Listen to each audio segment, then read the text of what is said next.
So I hear like a lot of people are like super new to DSA, not all of you, but I definitely want to give some space to kind of talk about the organization and answer any questions about that too. I've been involved in this chapter since its refounding, right around the time someone got elected. And so I know a lot about kind of like how the chapter works and like where you can plug in. This class is more focused on the theoretical side of things, but we can definitely make space to do both. Do we want to do this? Are we ready? Yeah. Okay, cool. So, my talk is on political, social, and economic democracy. It could be subtitled, What is it and why don't we have it? So I wanted to start with a quote. This is from the DSA national website, so theoretically this should be something we can all agree on. We're what's called a big tent organization, so people argue about everything, but maybe this we can agree on. Also, to warn you, I'm a teacher in my day-to-day life, so I will do that annoying teacher thing where I ask you to read stuff out loud.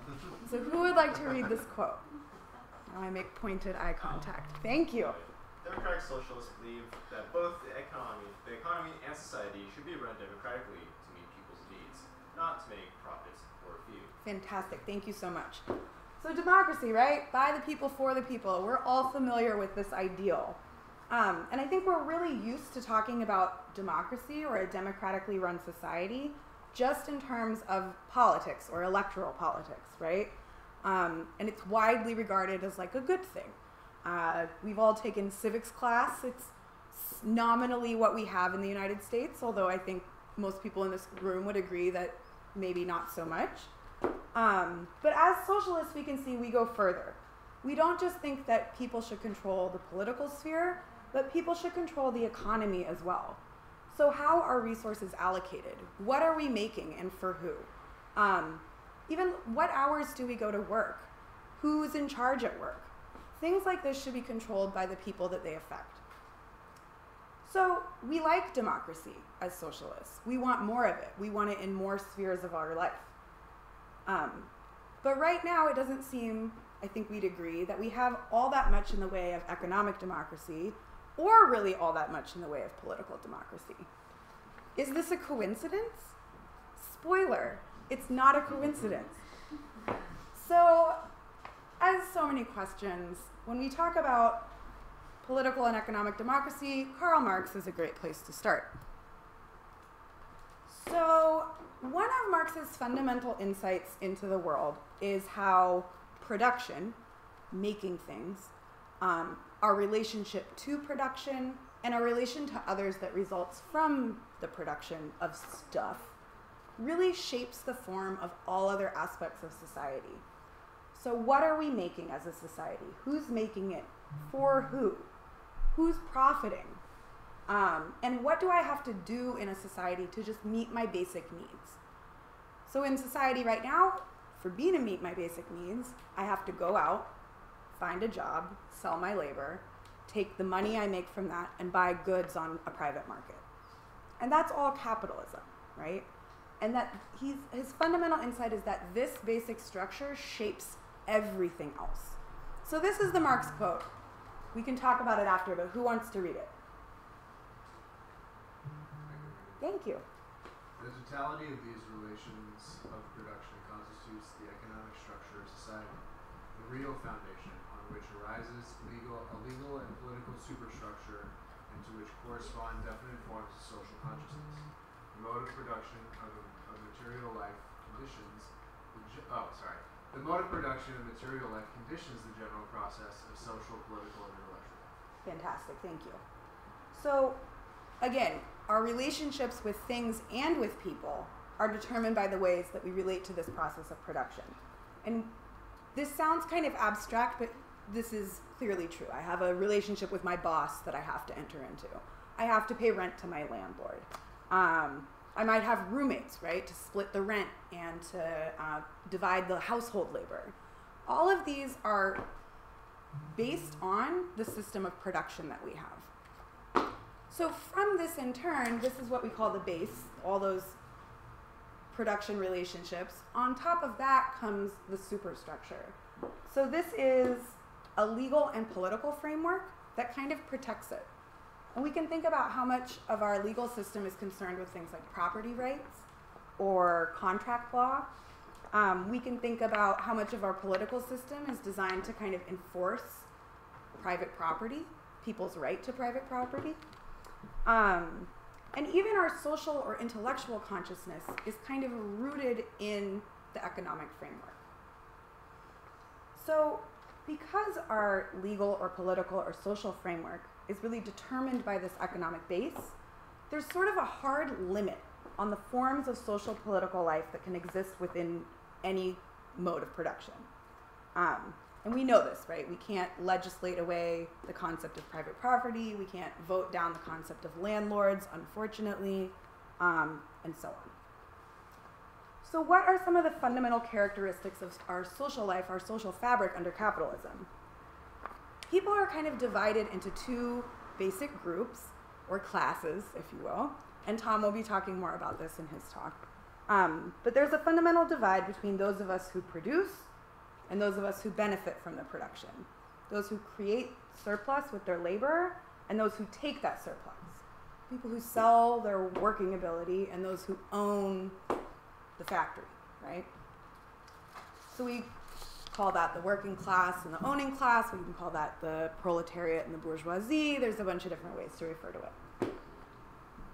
So political democracy, what we all think of when we think of democracy as we know it, born by and conditioned by these capitalist production relationships that we're all swimming in, we can say it has a class character, or we can call it a bourgeois democracy. And what does a bourgeois democracy look like? Or really, what can it look like? And I think we all know, right, just looking around. There's never been a true political democracy where all voices are equal under capitalism. The rich more or less get what they want, more or less all of the time. Lower classes are oppressed and suppressed. The most obvious example is things like a poll tax or legal schemes designed to suppress the vote of workers, or especially workers of color. The rich control the media and the very apparatus of the state. And I think we can think about this kind of intuitively, right? How could we have a real political democracy where all voices are equal, where we have real freedom to express our ideas on equal footing, when one class is subordinate to another, right? Where one group is forced by the structures of the economy to sell their labor to the other. So Rosa Luxemburg is one of the best kind of thinkers about democracy and socialism, and especially the inherent contradictions between the ideals of democracy and how it's actually expressed under capitalism. So it's another quote, bourgeois democracy. Who would like to read? Thank you.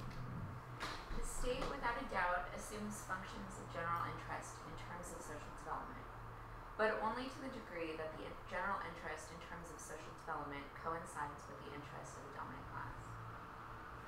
Okay. There's more. You want to keep going? Okay. The formally democratic forms are not democratic with regard to their content, where class interests dominate.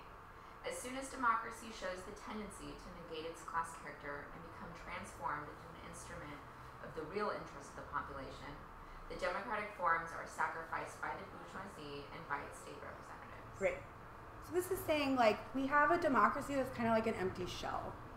We have the form of democracy, but not real democracy. And that if ever we get close to threatening the interests of the wealthy, of the owning class, even those forms are kicked right out the window. And we can think of so many examples of this happening, right? Think of like anything the Democratic Party's ever done. Think of the way that basic democratic ideals of equality, of justice, of voting are immediately betrayed as soon as it's expedient. So we can think of things like voter disenfranchisement, the entire concept of the Electoral College. You hear recently DC, the voters voted to, they had a voter initiative to end the tipped minimum wage and pay like waiters and waitresses minimum wage. And the legislature overturned it. Just totally undemocratically because they're in the pocket of the owning class of restaurant owners. And this happens over and over and over again. And I think what Marx and Rosa Luxemburg are telling us is that this is a feature, not a bug of democracy. These aren't exceptions to the rule. This is the rule. So, how does any of this relate to kind of what we're doing in DSA, or like what we believe as the Democratic Socialists of America? So you might have heard it kind of going around. People say all kinds of crazy shit about socialism. You might have heard people say that socialism is somehow inherently undemocratic or it's authoritarian somehow. This is clearly not true based on like what words mean. But not only that, I think we can see that socialism is the only way to achieve a real political democracy. You can't have political democracy without economic democracy. And I really think that this can be at the front of our messaging to people, right? This can be what we talk about. If you like democracy, you'll love socialism, right? Rosa Luxemburg has another good quote. I can't stop quoting her. Anyone? Thank you. We have always distinguished the social kernel from the political form of bourgeois democracy. We have always revealed the hard kernel of social inequality and lack of freedom hidden under the sweet shell of formal equality and freedom, not in order to reject the latter, but to spur the working class into not being satisfied with the shell, but rather by conquering political power to create a socialist democracy to replace bourgeois democracy. Wonderful, thank you. So I really feel like we as socialists have to defend the concept of democracy against the capitalist class who would advance this really perverted form of it. And are furthermore ready to abandon that in 2 seconds if their interests demand it. There can be no democracy without socialism because how could you have equality with two fundamentally unequal categories of people? And how can you have real equality without everyone having a say in this most fundamental and shaping force of society, economic production?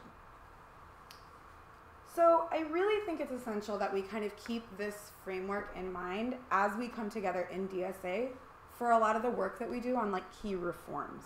I think that's a lot of the work that DSA does is stuff like increasing minimum wage or getting everyone a lawyer if they're being evicted, right? That's something that this chapter worked on and won for residents of San Francisco, which is great. But I think for people coming into DSA, we can kind of look around at our fucked up world and it can feel really overwhelming. Like we're trying to put out like 100 different fires all at once. And so an understanding of the kind of underlying connections can really strengthen and clarify our own understanding of the work and our messaging to others. So this is another Marx quote. One more. Alex, would you like to read? Not really, but okay. That's fine. So long as the proletariat is not yet sufficiently developed to constitute itself as a class, socialists in brackets, are merely utopians who, to meet the wants of the oppressed classes, improvise systems and go in search for regenerating science. So until we understand as workers, our place as workers, we're going to kind of see all these wants and needs and improvise ways to fix them, right? Until we all come together and realize that what's missing is this understanding of the need for economic democracy. And he talks about this next. Would you like to read? But in the measure that history moves forward, and with it the struggle of the proletariat assumes clearer outlines, they have only to take note of what is happening before their eyes and to become its mouthpiece. So long as they are at the beginning of the struggle, they see in poverty nothing but poverty, without seeing it in it the revolutionary, subversive side, which will overthrow the old society. Wonderful, thank you. I really like this quote of seeing in poverty nothing but poverty. And I think that that's what we need to be on the lookout for, right? The problem, it's bad to have a sub-livable minimum wage, right? But it's not isolated. It's not by itself. It's part of this totalized system that will always rob the workers of their voice at every level. So by showing each other and other workers how our lack of political and economic democracy are intrinsically related, we can raise the consciousness of the working class, right? So we can see the revolutionary kernel and the potential for developing consciousness. This way, with every action that we do, we can point back to this underlying shaping force of capitalism and class division at the heart of all of these actions. And we can awaken an understanding of the inherent lack of democracy at every level of our lives when we target these kinds of things. So to go back, democratic control, period, ultimately means something like the workers making collective decisions about production. What to produce, how to produce, and what to do with the stuff we make. So as we continue to work together, we really want to build towards striking at the heart of that base, those production relationships, to build towards a world that we truly control together. And that's all I got. So I can pause for general questions. I know that's a lot, and I just like yelled a bunch of marks at you. It's a Wednesday. So does anyone have anything right off the bat? Yeah. When you talk about economic production, Yes. I get the feeling you're talking about something much broader than the companies that actually produce, something tangible. Yeah. Are you talking about hospitals, everything, restaurants, service industry, hotels, anybody who's working? Yes. Yes. So this is a good question and something that can make it kind of challenging, because when Marx was writing, he's certainly focusing on like factories, right? All of his examples are like, you're making a chair and the workers are making the chair out of the wood. But the working class in this time has expanded so dramatically. And most of us are selling our labor in some way to make something, even if it's an intangible thing like service, right? So you're still a worker and it's still production. Still production. Yeah. So teachers, everything. Yes. I'm definitely a worker. Producing knowledge. Arguably. Any other right off the bat questions? Yeah. I got one. Uh-huh. So this is all really easy to digest because we live in San Francisco. Mm-hmm. And I grew up in California. This all makes sense to me. I moved to the South for a year and a half. This message would not be, you couldn't even speak these words to them. Because you have to do a dance around people politically before you can bring up anything remotely this political. So I guess in the big picture of things, how do you, in your experience, how do you get out of the bubble thinking and think about people in the South, people in the Midwest, people who are uneducated, who don't think like us, so to the point where we're not closing them out. Totally. That's the biggest thing. I don't want to it's my way or the highway. I want to understand those people. So. Does anyone else have ideas? Because I think this is something, this is part of the project we're all engaging in together, right? How do we talk about these ideas? Alex, yes. Well, I don't know if you're new to DSA, but Really? I was doing a summary of what DSA is, and I figured, we'd have the most chapters in Brooklyn and San Francisco, and you name it, Madison, Wisconsin, Austin, Texas, and Portland. And we certainly have, that those places are places of strength. But we have 3 chapters in Alabama. We have a number of chapters in Mississippi. So I would say, those ground level comrades are the ones that come up with those with those ideas and what works for them. And so, we have well over 100 chapters. I'm not sure exactly how many chapters there are anymore, but there are. We're only missing Iowa. Yeah. No, not Iowa. No, it's not Iowa. It's like Delaware. Delaware. So here's the thing. Delaware. For some reason, it's Delaware, which is not what you actually expect. Right. So I have a counter argument Uh-huh. to that because I moved to Charleston a week before the election. So I literally moved there, and I started the Indivisible Charleston chapter out there, and within 2 weeks we had 3,000 members.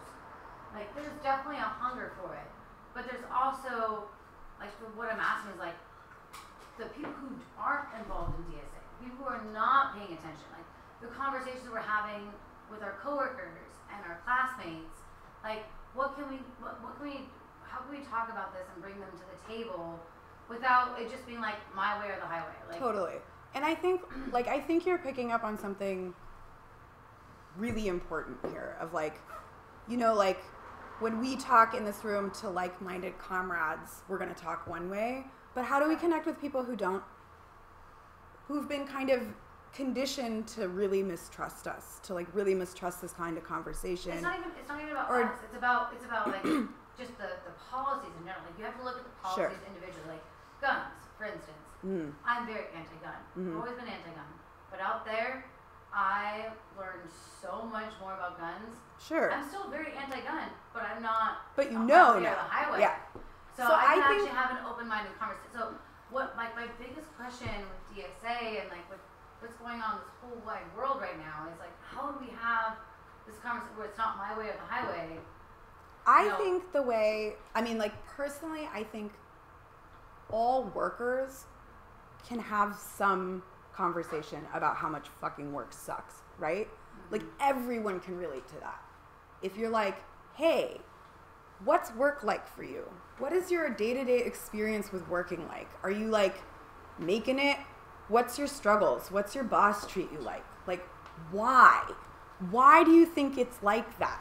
What could we do to change that? Like, and really being able to listen and not put, you know, like, I understand this as proletariat solidarity, but if those words aren't going to mean something to someone, then I'm not going to come out and say that.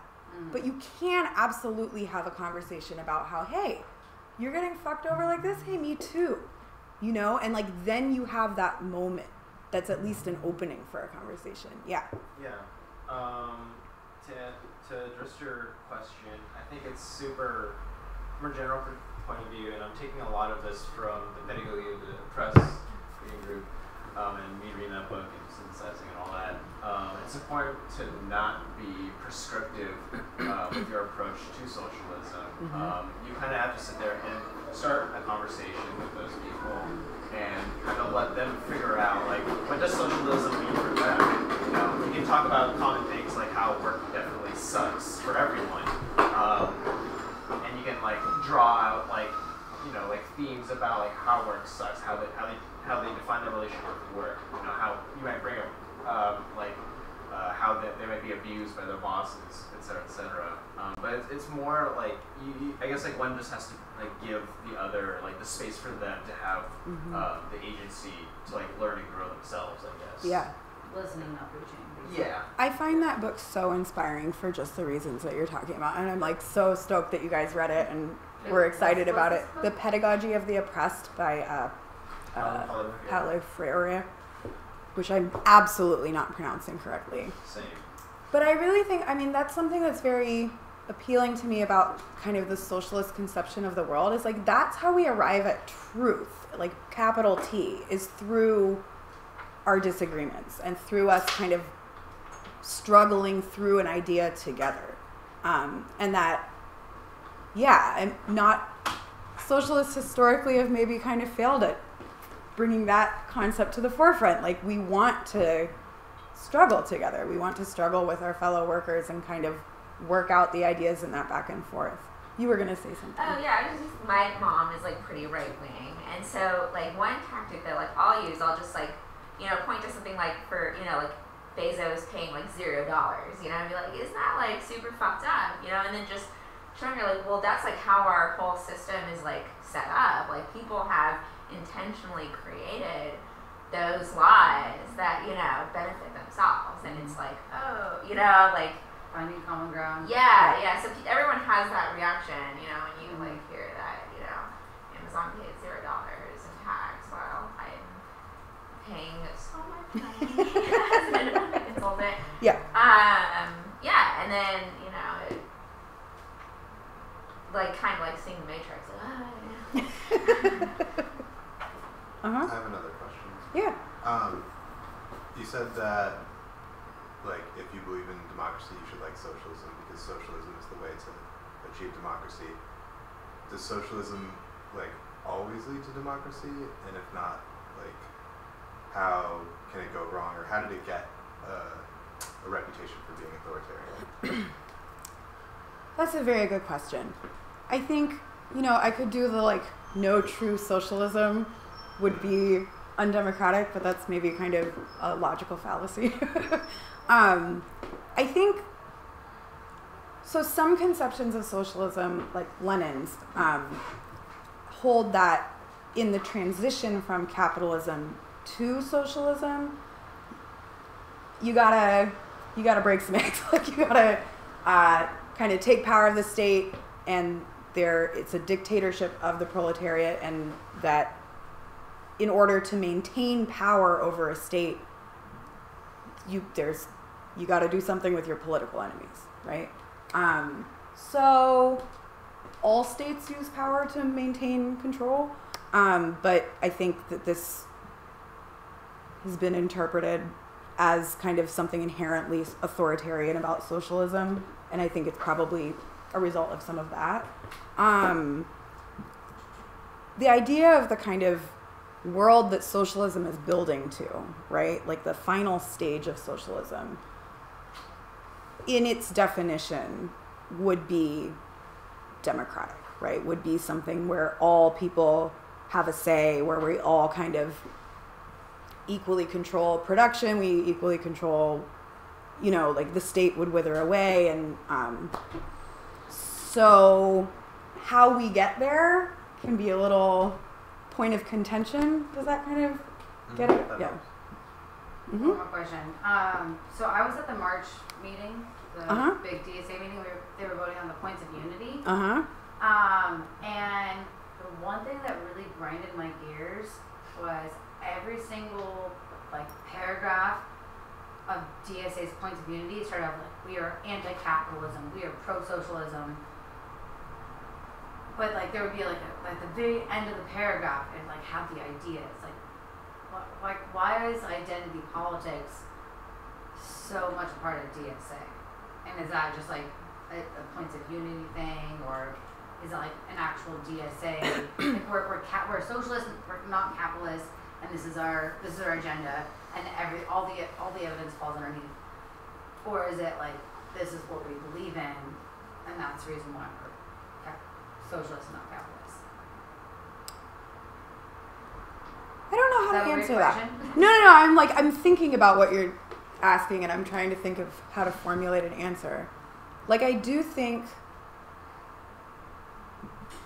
think on the one hand, you're touching it on something that's just the nature of being in an organization where next time, let's try and write a document collectively, because it's a fucking nightmare.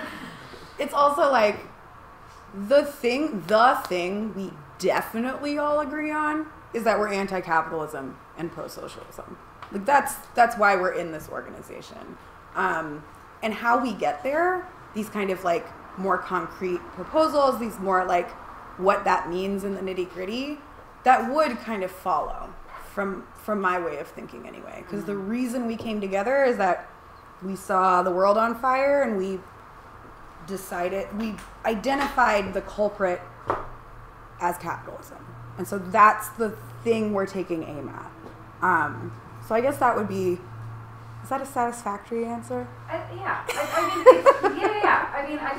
I think I believe in all the things that DSA is all about. Right. I just feel when I was reading that points of unity thing, I was you should have led with the reasons why you're, you shouldn't open with identity politics. You shouldn't be I'm socialist, therefore I'm anti-capitalist. Let's talk about the things that we are for. Let's talk about Medicare for all. Let's talk about equal wages. Let's talk about, let's have the conversation about policies, not the identity. That's what kind of twisted my arm. I could see that. I believe the same thing. Mm-hmm. It's just the way the wording was just a little off-putting. Yeah, you're a teacher and you're a writer, so that's why I asked. I didn't write the points of unity, but yeah, I don't know. That's an interesting way of thinking about it. It's like, I don't know, I could see someone being in DSA who didn't specifically want Medicare for all. They wanted something else. They want an NHS, which honestly would be great. And they're like, might object to it on some, minor point like this. They're still a socialist. They believe in socialism. Exactly. They're anti-private management of our health because that's evil. So it does follow, right? Like, we agree on the wide-ranging principles, and we might have minor disagreements or major disagreements in how it's implemented. But I think on a public scale, Sure. we're in San Francisco. Sure. That makes sense when we're in San Francisco. Yes. But if we're coming up with points of unity about DSASF, and we're saying we're anti-capitalist and we're pro-socialist, and somebody in the South reads that, they're immediately going to turn us off. Like, but if they read the last sentence of the point, like we stood for what, like we spoke like what we stood for, and right. so just like, yeah, I'll leave it at that. I feel No, like I think identity politics is kind of like who scary. you are versus, yeah, I see what you're getting at. Yeah. Yeah. You should join Outreach. Are they Mobilizer now? Mobilizer. Mobilizer. So there are like Mobilizer? outward facing, there are Okay. propaganda machine. All right. That's discourse. Well, I mean, aren't we all propaganda machines? I like. I have big plans How much for time do I got, Tom? When do you want to go on? None. Oh! All right, we're done here. I have one Yeah. question. This might be like rudimentary, but it is like socialism. No such thing as rudimentary questions. So, They're fundamental. Like, let's say like a middle manager. Like I've been like a middle manager. I definitely wouldn't consider myself and then like at that point like the fat cat like Sure. benefiting off the surplus. Is middle management bourgeoisie or proletariat? That's a very good question, and I think Tom will be addressing that Okay. in his talk. Okay. Like, so yeah. I can save it. Yeah. I'm going to defer. There's little bits of middle ground, and that's one of those things. Yeah. So that's okay. I'll leave you with these questions to kind of take with you into the night. I think for me, when I hear the word democracy, I still think of political democracy, right? I think of like being in 7th grade and learning about ancient Greece or whatever. How do we expand ordinary people's understanding of what democracy can be to economic democracy as well, to control over our workplaces and production? Because I think it's really important. And how can fighting for the kind of reforms that DSA works on lead to greater class consciousness? How can we make sure that it does? That we're not just fighting for less shitty healthcare, but we're also fighting for an understanding of who we are as workers and the rights that we should have, like that our voices should matter. That's my thoughts. Thank you so much. This was awesome. This was a great conversation. And I will turn it over to Mr. Tom Gallagher. Thank you. Thank you. Very much. You guys want a break? Yeah. I got to sign I it. have a flyer for all of our education events, so just take one and pass it around however you guys want to do it.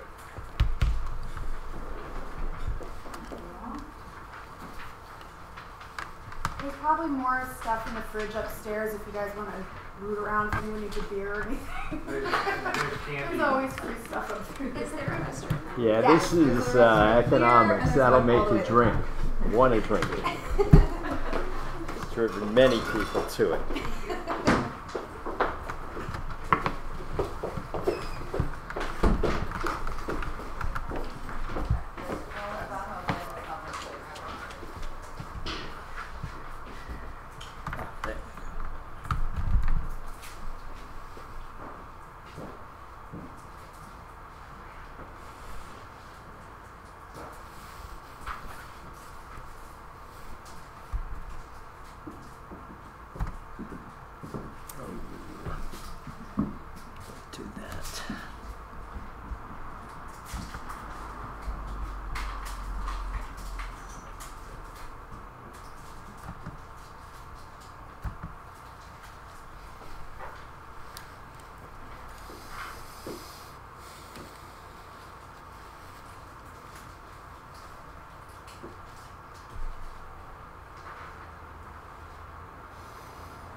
How long you folks been in DSA?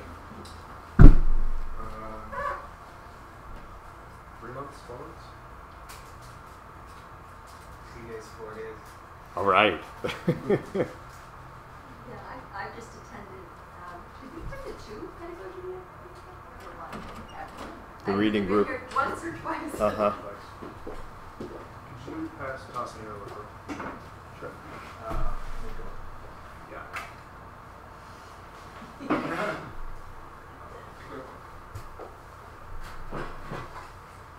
What is this org? For us.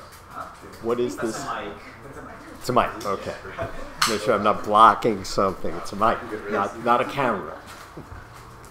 Yeah, looks like a camera. I don't think I've Looks seen one of Looks these like a- particular things before. like a prop from like an 80s sci-fi. Yeah. Doesn't look. It should levitate a little bit, and then Yeah. fall down. So what's your role at the DSA? What's my role? Well, I'm on the education committee. That's my main activity really. I joined this organization when it was called the Democratic Socialist Organizing Committee. That is a while ago. I was actually the chair of the Boston chapter over 25 years ago. But this is a whole different thing. Was the education community or committee for events like this? Yes, Or do you yes. go out into the No. community? More like this. For The reading group you went to, the people who wanted to start it came to the education committee with the idea. I mean, not that they couldn't do it anyhow, but that's where these things happen. There's you have reminded me of something I would have forgotten. Have you guys talked about the Marcuse book thing on Sunday? It's on the flyer. I got it here a few minutes before you did. Yeah, the guy who did this, who knows who Herbert Marcuse is? It's like this. Okay, so this is one is better than none, not bad. This guy Nick Thorkelson, who's been doing this sort of stuff for years, has got a comic book story of Herbert Marcuse. Is that City Lights? Yeah, but he's going to be here in this room Sunday at 4:30. Okay. Oh, cool. Yeah, We're yeah. actually we're doing both. I mean, we're co-sponsoring the City Lights, so if you go to that, you'll see me actually introducing DSA. We're also having our own event with the author right here, probably in this room. It's not really the 3 hours that it's advertised, is it? Probably not. Yeah. I mean, people. I just people took a think look about at that. it, of course. What? Could do a reading aloud and get through the He whole has a big thing, presentation, probably. Everybody back, essentially? Okay, so Tom Gallagher, as Rose correctly assessed earlier. Thank you all for coming. This is the third time we've done this intro thing. I'm going to talk about some stuff that's sort of definitely on a high level of abstraction. I don't mean that hopefully it's not abstruse, it's not that difficult, but it's a way of looking at economics from sort of a remove. The idea, hopefully, that it enables you to see it in a certain way. Some of you may be familiar with much of this stuff already. I don't know. So, here we go. Start out with a few notes on economics, and I hope you like this special effect. It's the only one you're getting, right? This is as far out as it gets. Crossed it out a few notes on political economy. There is a serious point in here, which is that all economics is political. Economics is often treated in the public discourse in this country, commentators, reporters, etc., as if there were economic laws that were like the laws of physics or the laws of biology. They just are laws. You live with them. There is no such thing in economics. All economics is based upon some social agreement of one sort or another. If you don't have laws about the nature of private property, then things don't follow from it. And the things that people think are ironclad laws, every time it seems to me, you look a little more closely, well, it's not quite true. Yes, I can do anything with my property. Can you burn your house down if it endangers people on the street? No, you can't, and everyone understands that. So the idea of a capitalist system where the means of production, the way that people make a living, is privately owned, fundamentally is a political agreement to do that. The difference between a socialist economy in principle and a capitalist economy in principle has to do with how far the rights of private property go. And I would suggest to you that to me, what is the definition of socialism? It's social control of the economy. And I really try and go no farther than that. The level of how much that's controlled obviously is way variable. I would never advocate for a system, say personally, where your watch was the state's watch, etc. But I would advocate for a system where the major industries in a country were publicly controlled, and again, in a way that I don't think it's necessary to specify or wise to specify in advance that things should be state-owned or they should be worker-controlled industry by industry. I don't think we have the wisdom to actually make templates for the world's economy. But to me, I'm guided by this principle that this all should be the people's in some way or another, and it is not now. That allowing the private profit-making machines to control the world and the destiny of the planet is a bad idea. Difficult as it may be to come up with the alternative, that's a bad idea. Okay, so I want to talk about class, the first thing in my notes on political economy. What do we mean by class? Well, I am giving you a socialist take on the meaning of class. People mean different things.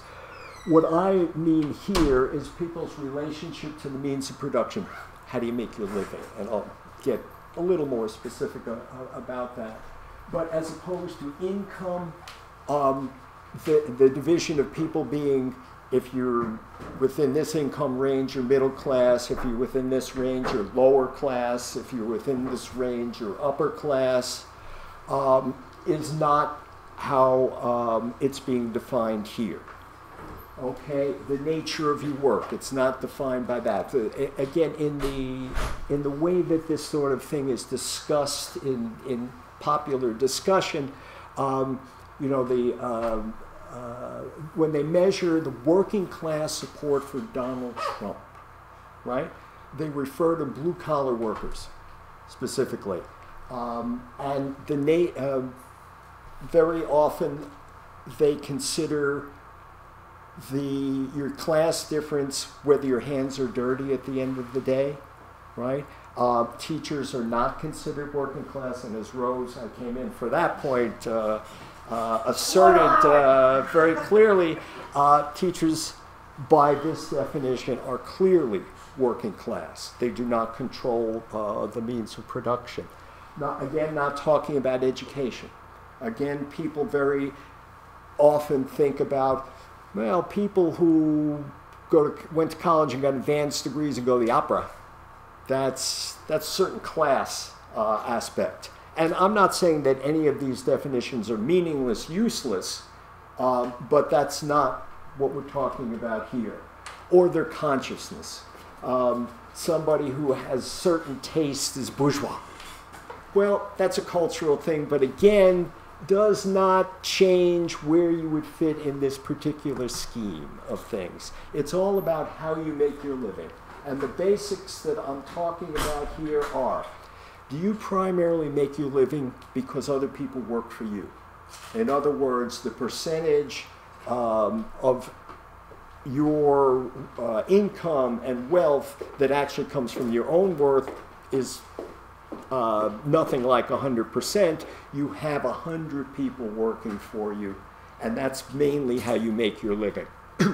That's one level. The middle one, the middle class, the classic, are you an independent operator?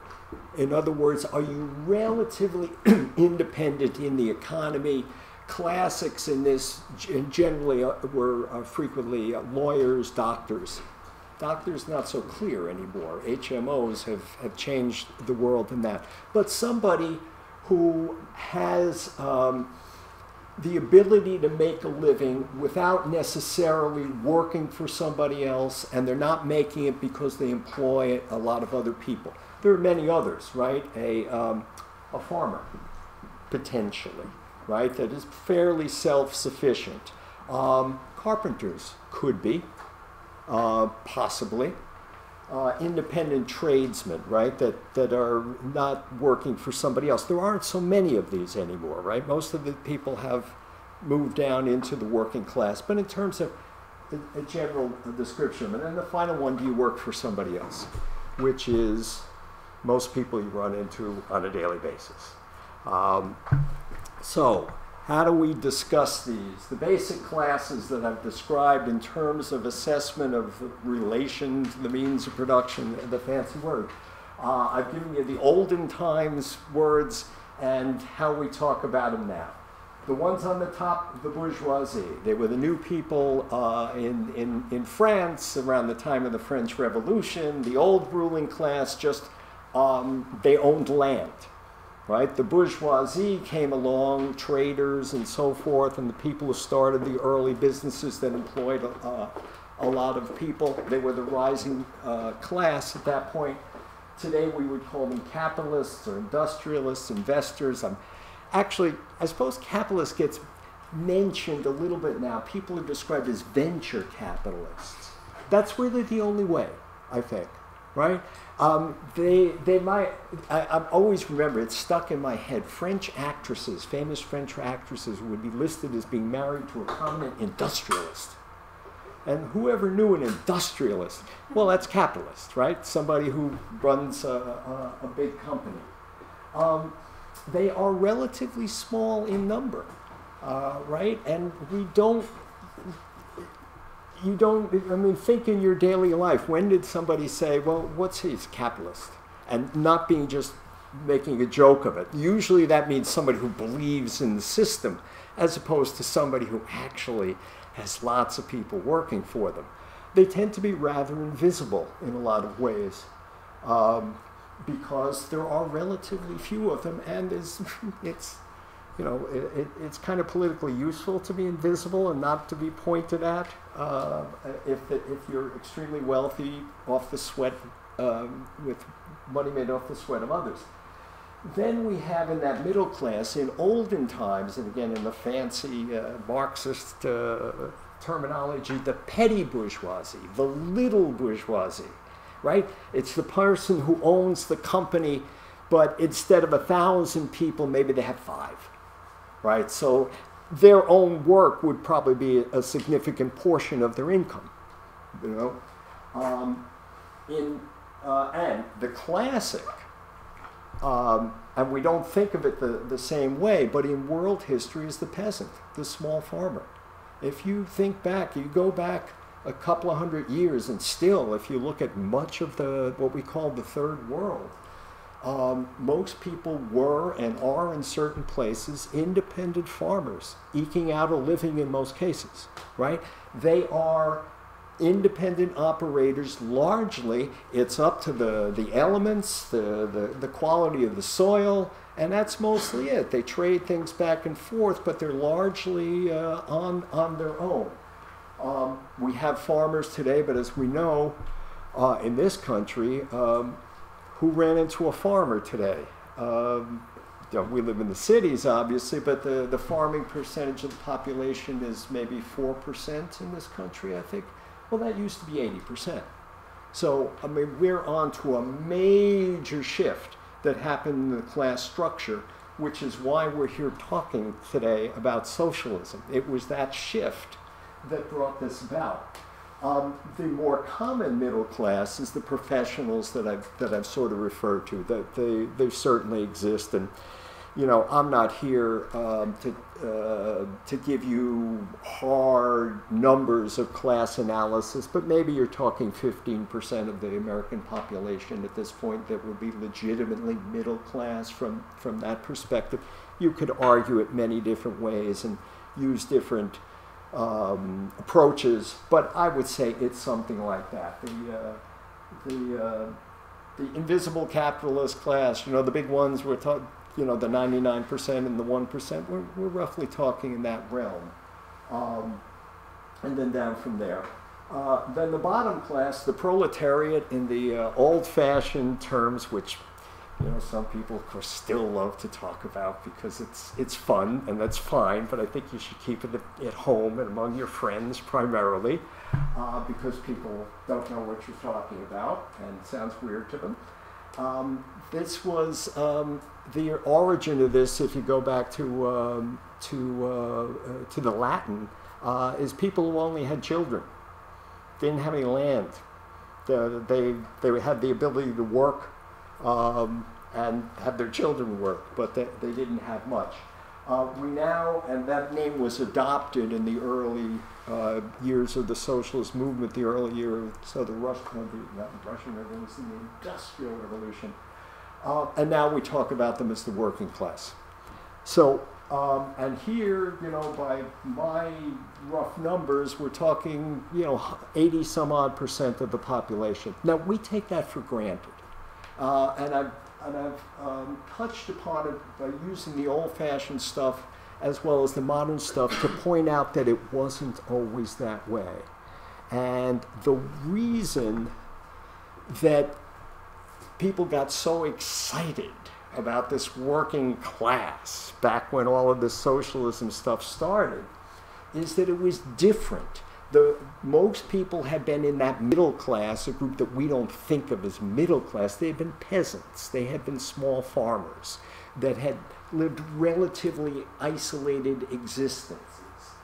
What was different about the working class, and everybody knows a bit of a smattering of the history of the Industrial Revolution, people driven off the land one way or another, coming into the big cities. They had nothing anymore, right? They didn't have that piece of land. They were totally dependent on the market, in a sense, and no one talked about it that way, but they had to find somebody who'd give them work. And the Charles Dickens era, those novels, etc. The city's teeming with people trying to find a way to make a living. The big difference here is that they were and are interdependent in a way that the bulk of the world had not been before. Yes, individual farmers had relationships in their village, etc.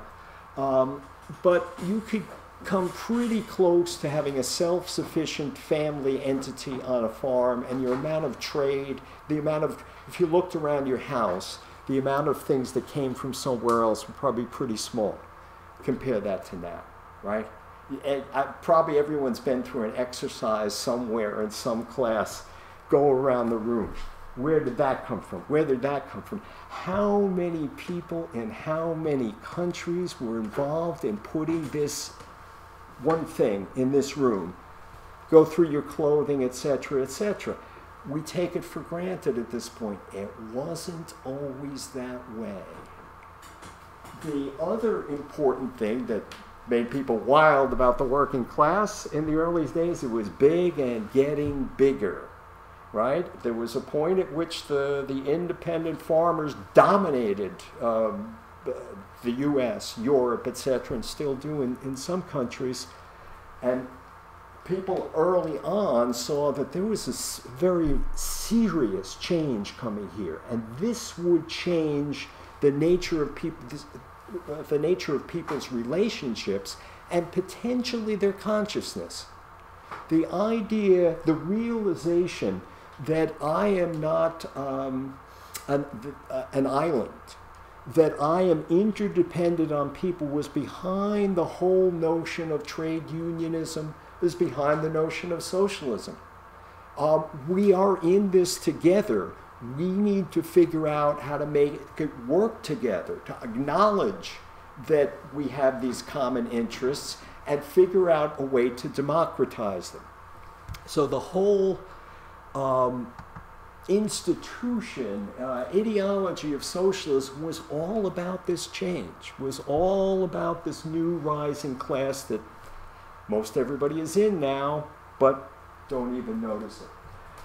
So the last of these big topics that I want to touch on is the labor theory of value, the big one, which experts can argue on into the night on the fine points. I want to give you a working definition of it, a working answer to what it is. So I first want to distinguish between value and price. What's the difference? Price, I would say a simple way to look at it is value is price over the long run. In other words, when you go into the store and they've cut $10 off the price of something, they haven't changed the value of it. The price of something will fluctuate. The question is, why does it fluctuate around a certain level? Why do certain types of goods trade roughly in a certain proportion, even if that proportion is changed on a different day? I hope I'm not being too obscure on this. This is all about, and capitalism as a system is all about commodity production. What's a commodity? It's something that has value, and I got a parenthesis there, use value. The idea is this. Something that you or I personally find valueless and repugnant, even, that doesn't matter. Doesn't matter whether you like it or not. It's whether somebody finds use for it, right? That's all. It's not a moral judgment as to whether that's really useful or not. If it is in demand, it has a use value, and it is a commodity, potentially. The second part of it is that it's reproducible. The Mona Lisa is not a commodity. It's not reproducible. It's not subject to a law of value. When this computer can be reproduced over and over again, it's got use to me. It's reproducible. That is a commodity, and it sells for a certain price. Okay. So the question is, in the labor theory of value, the labor-focused analysis of the economy, what determines the exchange value of a commodity? Now, I did some fancy footwork, as you noticed in my parentheses. I switched from use value to exchange value, okay? And the part of the point is here that it's not the use value that does it. If the utility of something, the usefulness of something determined it, then probably a quart of milk would cost more than a diamond ring. And obviously that's not true.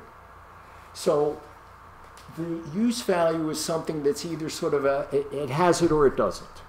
It is not what determines the way in which the thing around which prices rotate. And as I say, when you think in a certain way, that is a common sense thing. So what does determine it? Well, the answer in this theory is the amount of time socially necessary to reproduce it. Again, the Mona Lisa can't be reproduced, not a commodity. We've thrown that out. What do I mean by that? And I've got the Robinson Crusoe analogy in parentheses. And that, very simple, to try and give you the theory in the broadest terms. and I have never read Robinson Crusoe, so I'm actually value-free on the novel. I'm making this up whole cloth, right? So if we have our Robinson Crusoe and Friday, I believe the gentleman's name was on the island, and they're on two different ends of the island, and they have an interest in having both deerskin and bearskin. Let's just say, vegetarian that I am, I ought to get another example, but I'm going with that one today. The question would be, how would they trade those goods? Okay, so if Crusoe is at one end of the island and realizes over time that it takes him about a day to hunt a deer and get a deer skin. Let's say he doesn't realize it, but Friday is at the other end of the island. He's hunting bear, and that's a lot rougher. And let's say it takes 5 days, and they want both things, but they don't know how to trade them. They haven't really analyzed this, so they swap essentially, and over time they realize how much labor time was in the two products. It was a 5-to-1 ratio. Again, I told you this would be at a very high level of abstraction. What would be the equilibrium point for the two of them? Meaning, well, they could travel back and forth and do it all themselves. But if they didn't want to, they each had families and they wanted to be on their side of the island, well, the equilibrium point would be 5-to-1. That would be what would make sense to them. It would be, they understood that the amount of labor time was that. Why should I go and do the other one? I'll stay here because I know I'm getting a fair trade. That, in a very high level of abstraction, is what the labor theory of value is. That goods exchanged according to the amount of socially necessary labor time. Crucial thing, right? If we go into everyone, we all study this stuff in some way in school, the Industrial Revolution and all the cotton gin and the spinning jenny and all of these things that put peasants out of work, or independent producers out of work, because it didn't matter when somebody had produced 5 times as much in a day because they worked in a factory, and somebody with capital, somebody with the money, was able to buy the machines and make their labor so much more productive. If I come in and say, this took me a whole week, so I should get paid for a week's work, and I'm giving you what you can do, the company can do in a day, is not going to happen, right? And this, the Luddites and all of this, people's lives were being destroyed in all of this, because the amount of time that was socially necessary to produce a good was what dominated. It didn't matter if it was necessary for you as an individual. You're out of luck, right? You're going to have to get out of the business and go work in a factory, because socially now we only take a day to do what took you 5. So that's sort of the last piece, again, in a broad sense of what the labor theory of value is. Okay, then there's 2 kinds of capital, crucially, fixed and variable. Fixed, for instance, raw materials, equipment, facilities, the building, etc. Why is it called fixed? We buy them, put them down. Does anything change? No. Is there money to be made from them? Just sitting there? No. And I'm going to mostly try and avoid the complex arguments about artificial intelligence, although I will argue that they boil down to the same thing ultimately. Variable capital, however, is one thing: labor power. You are a capitalist at any point in time. You get all of those things, and what do you got to do? You got to hire people to work on them, one way or another. And as I say, even if the automobile, large parts of it are being put together by robot, which has been going on for decades, really, behind that, somewhere along the line, that robot has to be made, and there are people that have to control it. You have to hire those people. When you do, magically, more value comes out at the end. Obviously, everyone knows that who does any kind of business, though they wouldn't necessarily look at it quite this analytically, I suspect. So, the argument of all of this, again, is that labor is the source of all value. My very highly abstract Robinson Crusoe thing. And our common sense understanding that if you put the factory there and buy the land and turn on the electricity, but no one does anything, there'll be no value created. It must all be coming from human labor that's applied to it. Surplus value, and this is the big argument about socialist economics. The question of whether that is a legitimate political, remember back to the beginning, this is all political. If you are an industrialist, this is, forget about it.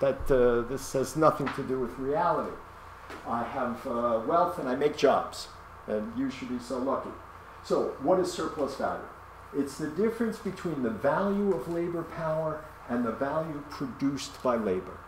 The value produced by labor, I think, is fairly clear. It's, what I try to indicate in the primitive example on the island. What's the value of labor power? Labor power is a commodity. What do I mean by labor power? When I hire you, I am buying your labor power for the day, the week, whatever it is. And basically, I tell you, you need to do this. The understanding is that I'm going to come out ahead at the end, or I wouldn't do it unless we were in a nonprofit situation. If I'm in a corporation, that's what you do, right? You have produced certain value greater than the value of your labor power. What is the value of your labor power? Well, if we go back to price terms, which have a lot to do with it, it's what I have to pay you. It's what your wages or salary is. What determines the value of that? It is the amount of labor time socially necessary to reproduce it. So if we imagine a situation like in those Dickens days, the city teeming with people many of whom are out of work, what's the bottom line? The bottom line is how much does it cost those people to stay alive? That's the value of labor power. What is socially necessary to reproduce it? What does it take to get the worker back there the next day? In the complex world that we live in today, it's more sophisticated than that in a number of ways. The question of the training of somebody, that requires resources that go into it. The question of feeding the working class, it's not just you. And very frankly, clearly, the whole point of unions and labor law is to violate the law of the value of labor power. You want people to get more than simply what it costs for them to show up the next day. Okay? So that difference between the value of labor power, what you have to pay out, and the value of labor produced is the source of all profit and investment capital. Okay? So the rate, then there's one little final fillip I want to touch on in this. The rate of profit, everyone is sort of familiar. What's the bottom line that the company makes over what they had to spend? And everyone understands that they are exploited in a certain way, that they go into it understanding that. They don't have the means to do this. Someone else does it, hires them, they wouldn't do it otherwise. the rate of exploitation, an aspect of this that we don't focus on as much. People know that they don't get everything they produce in wages. But what also happens in this social system of control is that the decisions about how the economy grows are considered essentially the private property of capital. Right? The worker has no particular choice. Should the company grow in this way or that way? Should the society, should our broad industries go in one direction or another? Basically, and the ballot box might be another thing, but in terms of the workplace, it's understood the worker has no control over that. So, and these are things that are in their way as substantial as how much you take home at the end of the week.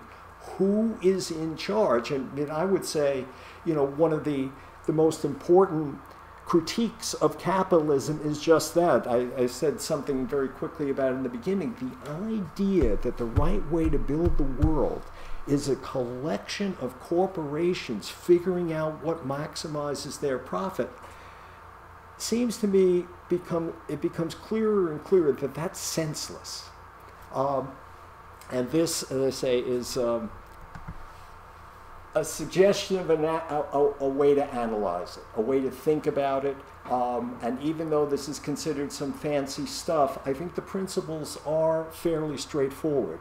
And I think it is possible to go into these things with people, you know, who haven't been to college. This, you know, none of this was really that far out there. So I just give a couple of things. These are comic book things. Socialism for Beginners, Anna Pursuski. I'm not sure how easy it is to find, but pretty good, pretty good. And Rius, anybody ever heard of Rius? I don't think he's alive anymore, though he could be, a Mexican who did these things for years, way before you saw many of them around here. Did one on Marx, and then if you want some, a couple of simple things by Karl Marx. So that's what I got to say, and I'm close to out of time too. If we do tell you to 8:30, and we want to let you go at that.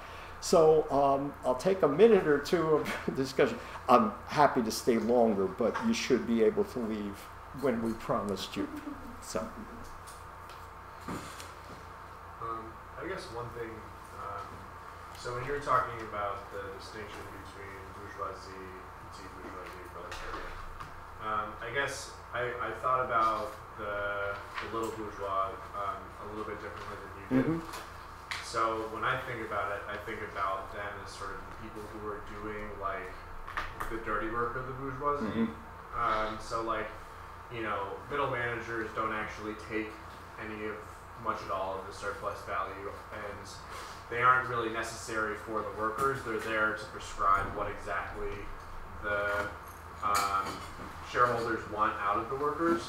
And then another good example is like the police, who are there mostly to do things like break strikes and sort of drive the working class apart with, you know, racism and all that sort of stuff. And not just that they're like smaller bourgeoisie, like small business owners and stuff like that, but that they are sort of the extension, the will of the bourgeoisie.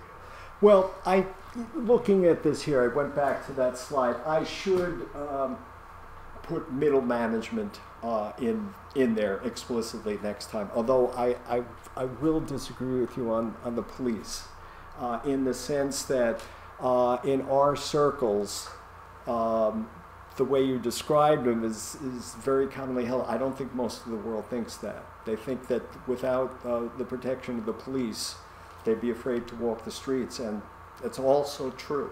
That's to my mind. Yeah.